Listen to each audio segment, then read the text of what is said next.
Snake with Nip Hustle. Big shout out to my SPI, Spotter Low. You know, I'm in the black box. Had to come through, tap in, show love one time. Yeah, y'all make sure y'all subscribe. Stay tuned. All that. Y'all see the title. Big Meech wrote a letter to Little Meech showing 50 Cent love. And of course, this letter was not anytime recent. This letter was of a time past. But it really shedded a lot of light on different gave me a different perspective on what may be going on now and what may have actually taken place against 50 between 50 and Meech. Remember, I had it all summed up. Meech was scamming, scheming the whole time. Like 50 wasn't fuck with me when I was before. Now I'm down. He an opportunity. I'm looking at it like opportunities. I'm looking at it like I'm hitting the lick.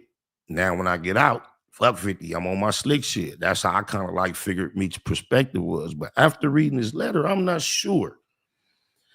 Makes me think there's something we're not seeing, or maybe Meech really did just do opposite of what his heart had expressed at one time. So, damn, I forget the homie name right here, who channel this is, who we got the, who I'm finna react to. But, I don't say his channel right here. But anyway, he reacted to it. He's going to read the letter. And I want us to read the letter together or listen to him read it, analyze it, and then think about what they're going through from the perspective of, at one point, Big Meech wrote a letter to Lil Meech and said this. You can see that there's some right there. He says, the subject, the date, October 8th, 2021, from Demetrius Flannery. Subject, life and death. Message. He's writing this to his son. And look how dramatic it starts off. Life and death. Subject, life and death. Message. Keep in touch so we can talk about the 3rd and 4th episode and whatever you out there doing, all positive vibes. I really love 50 for help. Now, keep in mind, 3rd and 4th episode is in the very beginning, because aren't they on multiple seasons now, 4th to 5th season? This apparently is the 1st or 3rd or 4th episode of the 1st season. My bad. Let's go. Let's see. Get into it a little bit. And whatever you out there doing, all positive vibes. I really love 50 for helping us make all this happen for us. That's a strong It's word. like he the only one to sincerely come. Really love. It's like he's the only one to sincerely. Those are very strong words. Through and put us on the 100% legitimate, successful path. And he never owed us ish, but gave us everything. When almost all of the sports and entertainers I've known most of my life never spoke up or helped us get on the path to legitimacy. What 50 has done for us, to me. I can say this. That was Meech's whole plan and plot. He was trying to find a way to do what he was doing, leverage what he had, go legitimate, and beat the game. He didn't quite do it. So I could imagine at this point in his life, him feeling this way, not neglecting to acknowledge that even if he felt this way sincerely and genuinely at one point, now it appears he's betrayed these sentiments. That does not mean that from this point on up until now, he did not learn things about 50 that he then started to appreciate him less.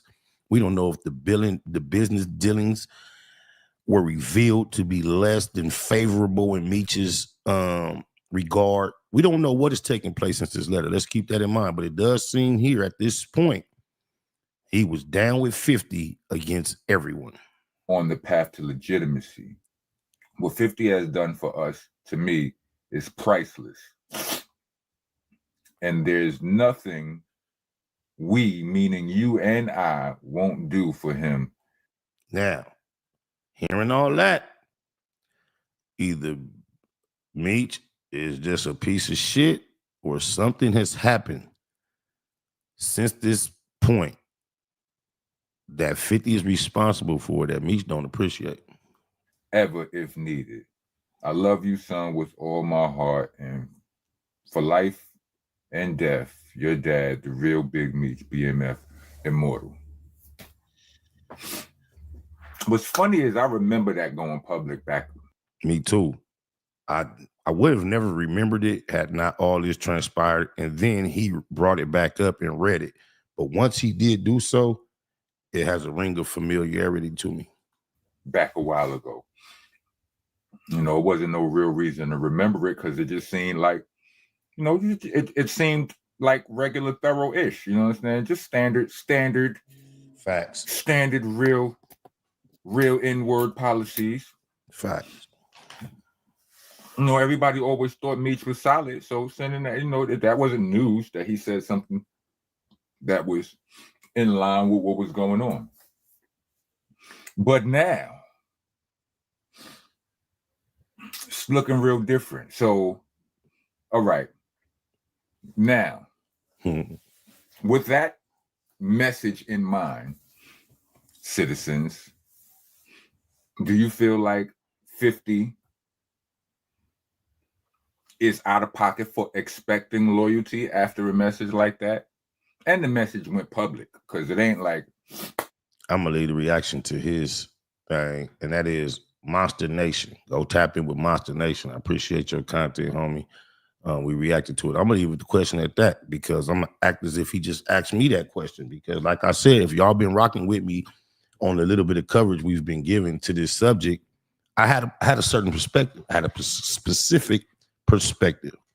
And now I have to admit, I'm not quite sure what are the actual dynamics that are at play at this point, man. Oh, my mama. Still giving Meech the benefit of the doubt, just because it ain't really my business. Don't really give a but we're spectating at this point because this is public content. I'm not analyzing this from any personal perspective as far as a relationship I've had with Meech or 50. I'm just looking from the outside in. I can't help but utilize what I know about each individual's character to develop my opinion. That's impossible for me not to do. But even what I know about each individual's character with the statements I've made prior to this, I am willing to express and admit right now I'm somewhat confused, man. Because if Neil was writing letters like that to me, bro, and we had that type of understanding locked in, and I really felt that way, I got a junior. Lil Meech, like my name, when I was growing up, they used to call me Nori. My name is Norvell, so my name was Nori. It's a Lil Nori. And even though I was the youngest of my brothers, so they used to call me Little Nori, even though it wasn't no Big Nori. But because I'm Big Nori, my son is Lil Nori, so I've been hearing Lil Nori. I used to be Lil Nori, now it's another Lil Nori. So I know what having a Lil Meech is, bro.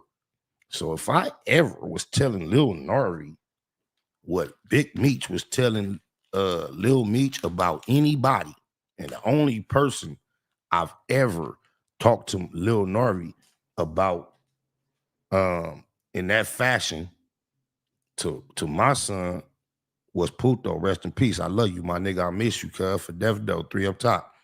That's the only person I've ever described to any of my children, family members in such a fashion. And to the day he died, there was no reason for me to ever go back to anyone I ever described him in such a manner as and change anything. He lived up to it fullest.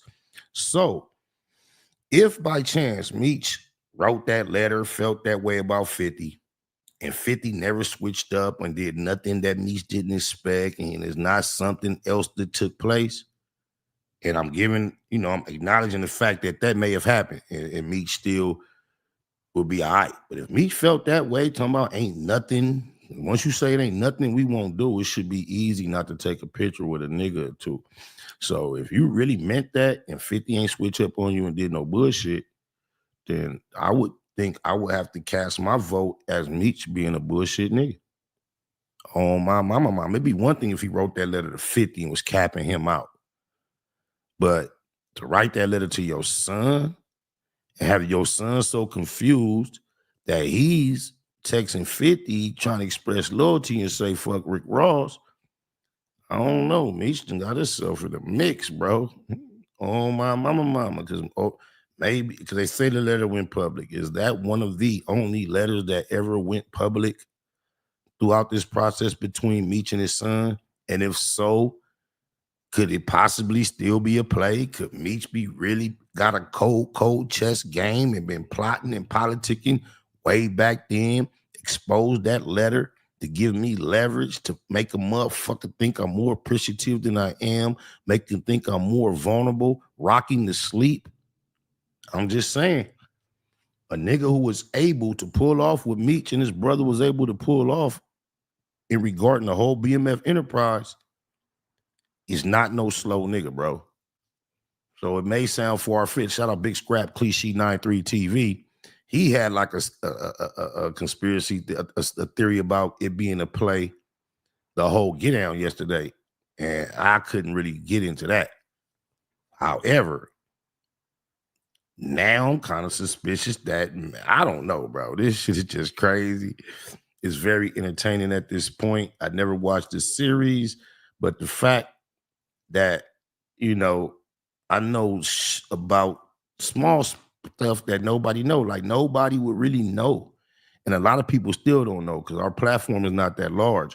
Our voice doesn't have that much reach, but a lot of people don't know that I personally was trying to arrange meetings with 50 and Meech before Meech went to jail. So me knowing that and from thinking about everything from beginning day one, I be factoring all that into what we seeing play out. However, it may or may not have anything to do with anything. You dig a lies? Oh my. Let me see what some comments is talking about.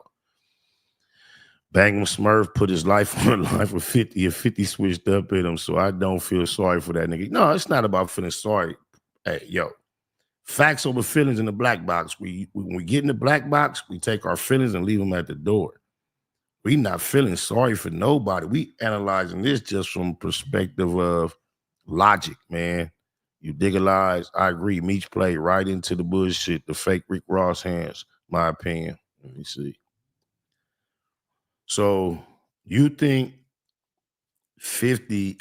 Meech owes 50 not to be partying the way he is with the individual and everything that come with it? You think that there's a reality where Meech was gonna come home with and avoid the man who made the song, I Think I'm Big Meech, Larry Hoover? I told y'all, Meech told me all he ever really wanted out of his experience and his journey at the point where he knew the feds was coming for him. All he said, Spider, all I asked for is one of these rap niggas like take my life and my story and adopt it for their own and just try to live vicariously through me type shit. So I personally know the impact. I don't know if he had a personal relationship with Rick Ross, if Rick Ross made that song with Meech having knowledge of it being made, or if Meech was just on the unit on the yard one day and heard it bumping. I don't know how it took place. I would like to believe it was the latter.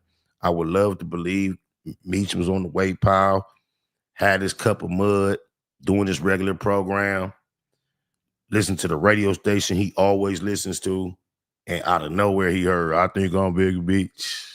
I know that shit. That would be the best way to be able to appreciate that record, in my opinion. However, I don't know how it took place, how it transpired. But for that to be in play, 50 is the first time since before he got on with that whole Preem shit, I think he's been beefing with a non-rapper. Meech ain't no rapper. Meech is what he got his feet wet on. Preem and them, a gangster. You feel me? It's different. I think 50 success at trolling and beefing with rappers has him thinking them same tactics are going to be effective against Big Meech and whatever Big Meech is trying to accomplish, and Big Meech is not a rapper. 50 doing a documentary exposing all that is not going to have the effect on Big Meech that it will have on a rapper because it's not news. And from what I can gather, I've listened, soaked in taking in a lot of content related to the subject, and it seems as if the only evidence they have to even indicate that Meech maybe have been aware of what was going on at this point is the female saying so. And that's according to the federal affidavits and documents that I've seen other YouTubers analyze, break down, and present. I haven't read anything myself, to be honest. Nigga in that puzzle. Big shout out to my nigga SPI, Spotter Low. You know, I'm in the black box. Had to come through, tap in, show love one time. Yeah, y'all make sure y'all subscribe. Stay tuned, all that. It's the homie cook-up boss, goddammit, Cub Low. And y'all tuning in to the Wake and Bake Show with goddammit the homeboy Spider Low. Here with SPI, the realest nigga in LA. Spider this bitch! My nigga Spider Low. Spider Low, nigga. Spider Low. Spider Low. Spider Low. Spider Low. Spider Low. Spider Low, that's my nigga. Spider Low. Spider Low. Shout out to SPI, that motherfucking nigga. Spider Low, Wake and Bake. Better keep it Google, nigga. Loke is in LA somewhere doing what he's doing. In the words of Spider Loke on my mama's mama. Spider Loke's gear. This is Bay Mac. Nate Bud, C-Mac. Shout out my Loke, Spider Loke, huh? Nate Bud, on hood. It's a beautiful world. You fight me? Fight, cred.